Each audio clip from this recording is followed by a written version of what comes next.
AP ముఖ్యమంత్రి చంద్రబాబు నాయుడు గారు బాపట్ల జిల్లాలో జరిగిన మీ భూమి మీ హక్కు కార్యక్రమంలో పాల్గొన్నారు. ఇక్కడ ప్రజలను ఆయన నిష్ఠూరమాడారు. మీరు నాతో కలిసి రావడం లేదని కూడా ఆయన అసంతృప్తి వ్యక్తం చేశారు.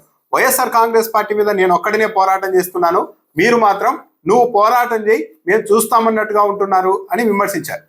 ఆ తర్వాత గ్యాప్ ఇచ్చి అక్కడ ముందున్న తెలుగుదేశం పార్టీ కార్యకర్తలు మరి ఏమన్నారు కానీ, లేదు మీరు నాతో కలిసి రావడం లేదు అని కూడా మళ్ళీ చంద్రబాబు నాయుడు గారు అన్నారు. అసలు చంద్రబాబు నాయుడు గారి పోరాటంలో నిజాయితీ ఉంటే కరెక్ట్ గా చేస్తూ ఉన్నారు, వైసీపీదంతా తప్పు అనేవి ఉంటే పబ్లిక్ కలిసి వచ్చేవారు. కానీ చంద్రబాబు నాయుడు గారే పబ్లిక్ నాతో కలిసి రావడం లేదు, వైసీపీకి వ్యతిరేకంగా తాను చేస్తున్న పోరాటం పైన అంటే లోపం ప్రభుత్వంలోనే తెలుగుదేశం పార్టీలోనే ఉంది అని ఇక్కడే అర్థమైపోతుంది. కానీ మీరేంటంటే మాకెందుకు వచ్చింది, నువ్వు పోరాడు మేము చూస్తా ఉంటాం అనే పరిస్థితిలో ఉన్నారు. మీరు ఉన్నారు. జగన్ ప్రతిపాదించిన మావిగన్ కాన్సెప్ట్ ను ప్రస్తావించిన చంద్రబాబు నాయుడు గారు పూర్తిగా దాన్ని వ్యతిరేకించేందుకు సాహసించలేకపోయారు. పైగా ఏం చెప్తున్నారు ఈరోజు లేటెస్ట్ గా అంటే మెల్లగా జగన్మోహన్ రెడ్డి లైన్ కరెక్ట్, ఆయన లైన్ ను మనం వ్యతిరేకిస్తే ఇబ్బందులు వస్తాయని గ్రహించారో ఏమో కానీ చంద్రబాబు నాయుడు గారు సూటిగా ఏం చెప్తున్నారంటే, జగన్మోహన్ రెడ్డి మచిలీపట్నం, విజయవాడ, గుంటూరు అంటూ మావిగన్ ప్రతిపాదన తెచ్చారు, మేం చేస్తున్నది అదే కదా, అదంతా సిఆర్డిఏనే కదా అంటున్నారు చంద్రబాబు నాయుడు గారు. ఇప్పుడు అంటున్నాడు విజయవాడ, గుంటూరు, మచిలీపట్నం అదే చేస్తున్నాం సిఆర్డిఏ. అయితే ఇక్కడ గమనించాల్సింది ఏంటంటే చంద్రబాబు నాయుడు గారు చెప్తున్న 29 గ్రామాల అమరావతి, జగన్మోహన్ రెడ్డి చెప్తున్న మావిగాన్ పట్టణాలు సిఆర్డిఏ పరిధిలోనే ఉండవచ్చు. కానీ తేడా ఏంటి అంటే చంద్రబాబు నాయుడు గారు నిర్మించాలనుకుంటున్న 29 గ్రామాల్లో అమరావతి ఒక నగరాన్ని నిర్మించాలంటే లక్షల కోట్లు కావాలి. కానీ అదే సిఆర్డిఏ పరిధిలో జగన్మోహన్ రెడ్డి చెప్తున్న ఏరియాని ఎంపిక చేసుకుంటే కేవలం 10-20 వేల కోట్లతోనే అక్కడ ఒక రాజధాని అయిపోతుంది. దానికి సంబంధించిన ప్రతిఫలాలు కూడా వెంటనే రాష్ట్రానికి అందే అవకాశం ఉంటుంది. కానీ అమరావతి అలా కాదు, అది ఎన్నేళ్ళు పడుతుందో తెలియదు, దశాబ్దాలు పట్టచ్చు, 50 ఏళ్ళు కూడా పట్టచ్చు. అంతా రెడీ అయిన తర్వాత ఆ ప్రాజెక్టు విఫలమైతే మాత్రం చాలా ఘోరమైన దెబ్బ ఆర్థికంగా రాష్ట్రానికి ఉంటుంది.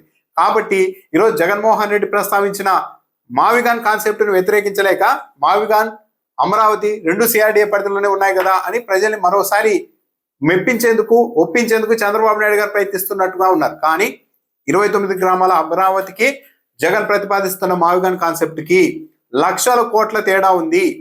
కనీసం 10-20 ఏళ్ళు మేముంటేనే రాష్ట్రం బాగుపడుతుందని కూడా చంద్రబాబు నాయుడు గారు చెప్తున్నారు. అంటే ఇంకో 20 ఏళ్ళు తెలుగుదేశం పార్టీని గెలిపించాలని చంద్రబాబు నాయుడు గారు కోరుతున్నారు. జగన్ అప్పుడప్పుడు ఇక్కడికి వచ్చి బెదిరించి వెళ్ళిపోతున్నారు అని కూడా వ్యాఖ్యానించారు. అమరావతి పేరెత్తడం కూడా ఇష్టం లేని జగన్మోహన్ రెడ్డి ఈ రాష్ట్రాన్ని పాలించేందుకు అర్హత ఉంటుందని కూడా మాట్లాడారు. జగన్మోహన్ రెడ్డి అమరావతి పేరు కూడా ఎత్తడం లేదు అన్నది కూడా వాస్తవం. అమరావతి గురించి మాట్లాడుతూనే ఉన్నారు. నిన్న కూడా జగన్మోహన్ రెడ్డి అమరావతి ప్రస్తావన తెచ్చారు. కానీ జగన్మోహన్ రెడ్డి అమరావతి పేరును ప్రస్తావిస్తూ ఉన్నారు. అమరావతిలో జరుగుతున్న దోపిడీని వ్యతిరేకిస్తున్నామని చెప్తున్నారు. అమరావతికి లక్షల కోట్లు కావాలి, అంత లేదు, అందుకే మావిగన్ కాన్సెప్ట్ సరైనదని జగన్మోహన్ రెడ్డి అంటున్నారు. అసలు చంద్రబాబు నాయుడు గారు ఇంకా 3 ఏళ్ళు అధికారంలో ఉంటారు. నిజంగానే జగన్మోహన్ రెడ్డి కాన్సెప్ట్ అంత తప్పు అయితే అమరావతి మీదే మొత్తం రాష్ట్ర ప్రజలంతా మద్దతుగా ఉన్నారు అని ధీమా ఉంటే చంద్రబాబు నాయుడు గారు వచ్చే ఎన్నికల్లో ఇదే ఎజెండాగా పెట్టుకొని తెలుగుదేశం పార్టీని ఎన్నికలకు తీసుకెళ్లవచ్చు. అమరావతిని రాజధానిగా ఉండాలా లేదా, రాష్ట్ర ప్రజలంతా తీర్పు ఇవ్వండి, అమరావతిలో ఏకంగా లక్షల ఎకరాల భూమిని తీసుకొని ల్యాండ్ పూలింగ్ తీసుకొని ఒక్కో ఎకరానికి 2 కోట్లు పెట్టి అక్కడ డెవలప్ చేయడం అనేది సరైన కాన్సెప్టా కాదా మీరు చెప్పండి. జగన్మోహన్ రెడ్డి మావిగన్ కాన్సెప్ట్ తో కేవలం 20 వేల కోట్లతోనే మొత్తం సెట్ అవుతుంది, వెంటనే ఆదాయం మొదలవుతుంది, రాజధాని ఏర్పడుతుందని చెప్తున్నారు. మేము టైం పెట్టినా సరే ఒక 50 ఏళ్ళు అయినా సరే లక్షల కోట్లు పెట్టైనా అమరావతి నిర్మించడమే కరెక్ట్ అన్నది మా భావన. కాబట్టి ఏదో తీర్పు చెప్పండి అని పబ్లిక్ దగ్గరికి వెళ్ళొచ్చు కదా చంద్రబాబు నాయుడు గారు. కానీ ఇప్పుడే ఎందుకు ఇంత కంగారు పడిపోతూ జగన్మోహన్ రెడ్డిని, వైఎస్ఆర్ కాంగ్రెస్ పార్టీని సైకో పార్టీ అని ఎందుకు మాట్లాడుతూ ఉన్నారు? ఆంధ్రజ్యోతి పత్రికను కూడా వెనకేసుకొచ్చే ప్రయత్నం చేశారు ఈరోజు చంద్రబాబు నాయుడు గారు. ఆంధ్రజ్యోతి అని ప్రస్తావించలేదు కానీ ఏమీ అనుకుండానే ఒక పేపర్ మీద వైసీపీ వాళ్ళంతా వెళ్ళి నానా రాద్ధాంతం చేస్తున్నారు. మరి వైసీపీ నాయకులు కూడా గతంలో మహిళల గురించి చాలా మాట్లాడారు కదా, వాటికి సమాధానం చెప్పే పరిస్థితుల్లో మీరున్నారా అని చంద్రబాబు నాయుడు గారు వ్యాఖ్యానిస్తున్నారు. చంద్రబాబు నాయుడు గారు తన మీడియా బలంతో వైసీపీ వాళ్ళు ఒకరిద్దరు మాట్లాడిన మాటల్ని మొత్తం ఆ పార్టీకి ఆపాదించారే కానీ మొత్తం డేటా తీస్తే వైసీపీ వాళ్ళు ఎలా మాట్లాడారు, టీడీపీ వాళ్ళు ఎలా మాట్లాడారు అనేది అసలు వైసీపీ వాళ్ళు టీడీపీ వాళ్ళు మాట్లాడిన దాంట్లో కనీసం 10% కూడా రీచ్ కాలేరు. మహిళల గురించి అత్యంత అసభ్యకరంగా మాట్లాడిన ట్రాక్ రికార్డ్ టీడీపీ వాళ్ళదే. కాకపోతే వైసీపీ వాళ్ళు వాటిని పదే చూపించుకోలేరు. బండారు సత్యనారాయణ మూర్తి రోజాని ఎలా మాట్లాడారు, రోజా గారిని, నగిరి ఎమ్మెల్యేగా ఉన్న భాను ఎలా మాట్లాడారు, ఇలా 10ల సంఖ్యలో ఎమ్మెల్యేలు ఏ విధంగా మాట్లాడుతూ ఉన్నారు. చంద్రబాబు నాయుడు గారిని డైరెక్ట్ గా కలిసి ఫోటోలు దిగి పుట్టినరోజు నాడు స్వీట్లు తినిపించుకున్న వ్యక్తులు సోషల్ మీడియాలో యూట్యూబ్ ఛానల్లో వైసీపీ మహిళా నాయకురాల గురించి ఎంత అనుచితంగా మాట్లాడుతున్నారు. ఇవన్నీ చంద్రబాబు నాయుడు గారికి తెలియదా? చంద్రబాబు నాయుడు గారు పైగా ఏమి అనకపోయినా పత్రిక మీదకి వెళ్ళారని చెప్తున్నారు. అంటే రాధాకృష్ణ ఏమీ అనలేదని అర్థం వచ్చేలాగా మాట్లాడుతున్నారు. కానీ రాధాకృష్ణ గారు వైసీపీ నాయకులకు సంబంధించిన సతీమణులందరినీ ఎంత అనుచితంగా మాట్లాడేశారు. వాళ్ళని తీసుకెళ్లి ఇంకో చోట పెట్టే రకమని మాట్లాడారు. ఇది కించపరచడం కాదా? పైగా ఎప్పుడెప్పుడు విషయాలు మాట్లాడుతున్నారు. కానీ చంద్రబాబు నాయుడు గారు మహిళల విషయంలో ఈ 2 ఏళ్లలో మహిళలు ఎంత ఇబ్బంది పడుతున్నారు కూటమి నాయకుల చేతుల్లో అన్నది చంద్రబాబు నాయుడు గారికి తెలియదా? మొన్న నడి రోడ్డు మీద ఒక ప్రభుత్వ ఉద్యోగిని అరవ శ్రీధర్ బాధితురాల్ని జనసేన పార్టీ నాయకుడు పోలీసుల చేతుల్లో లాఠీ తీసుకొని నడి రోడ్డు మీద చావు కొడితే కనీసం చర్యలు లేవు. అతడి స్టేషన్ పిలిచినప్పుడు అతడికి బేడీలు కాదు, పోలీస్ స్టేషన్ గేట్లకు బేడీలు వేసుకున్నారు. ఇలా నడుస్తూ ఉన్నప్పుడు ఇంకా చంద్రబాబు నాయుడు గారు అవతల వాళ్ళు ఇలా యువతల వాళ్ళు ఇలా అని ఎలా మాట్లాడగలుగుతున్నారు? ఒక్కరి మీద అయినా సరే చర్యలు తీసుకోగలిగారా చంద్రబాబు నాయుడు గారు ఈ 23 నెలల్లో? 2047 నాటికి రాష్ట్రాన్ని నెంబర్ 1 చేస్తామని మళ్ళీ చెప్పారు చంద్రబాబు నాయుడు గారు. వైసీపీ హయాంలో విచ్చలవిడిగా అప్పులు చేసేశారని కూడా ఆరోపించారు. వైసీపీ 5 ఏళ్ల కాలంలో చేసిన అప్పు కేవలం 3,32,000 కోట్ల రూపాయలు.